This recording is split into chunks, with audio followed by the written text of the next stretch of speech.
एक बार की बात है कि एक शिष्य अपने गुरु का बहुत आदर सम्मान किया करता था। गुरु भी अपने इस शिष्य से बहुत स्नेह करते थे, लेकिन वो शिष्य अपने अध्ययन के प्रति आलसी और स्वभाव से दीर्घसूत्री था। सदा स्वाध्याय से दूर भागने की कोशिश करता तथा आज के काम को कल के लिए छोड़ दिया करता था। अब गुरुजी कुछ चिंतित रहने लगे कि कहीं उनका यह शिष्य जीवन संग्राम में पराजित न हो जाए। आलस्य में व्यक्ति को अकर्मण्य बनाने की पूरी सामर्थ्य होती है। ऐसा व्यक्ति बिना परिश्रम के ही फल उपभोग की कामना करता है।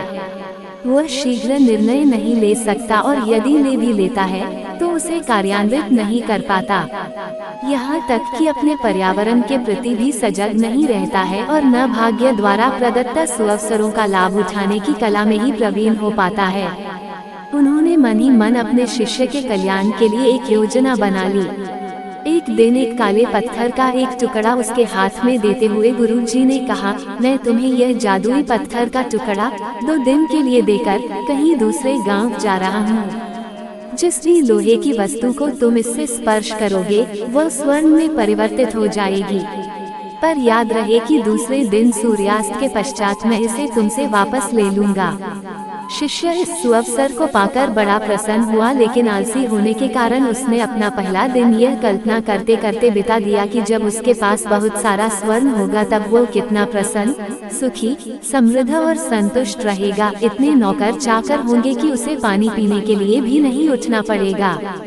फिर दूसरे दिन जब वह प्रातःकाल जागा, उसे अच्छी तरह से स्मरण था कि आज स्वर्ण पाने का दूसरा और अंतिम दिन है।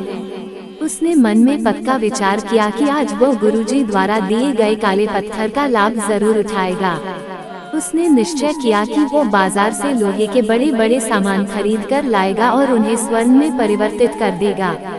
दिन बीतता गया, पर वह इसी सोच में बैठा रहा कि अभी तो बहुत समय है, कभी भी बाजार जाकर सामान लेता आएगा। उसने सोचा कि अब तो दोपहर का भोजन करने के पश्चात ही सामान लेने निकलूंगा।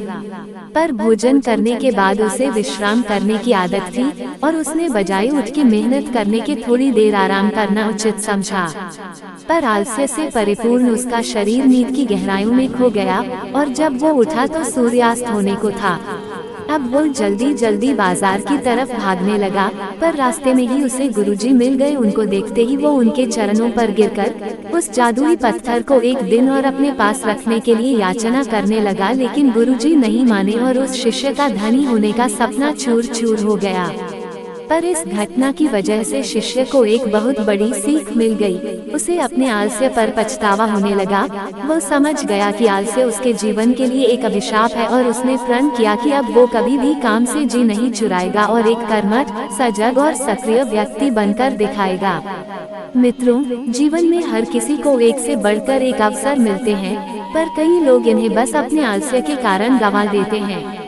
इसलिए मैं यही कहना चाहती हूँ कि यदि आप सफल, सुखी, भाग्यशाली, धनी अथवा महान बनना चाहते हैं तो आलस्य और दीर्घसूत्रता को त्याग कर अपने अंदर विवेक, कष्ट साध्य, श्रम और सतत जागरूकता जैसे गुणों को विकसित कीजिए। और जब कभी आपके मन में किसी आवश्यक काम को टालने का विचार आए तो स्वयं से एक प्रश्न कीजिए, आज ही क्यों नहीं।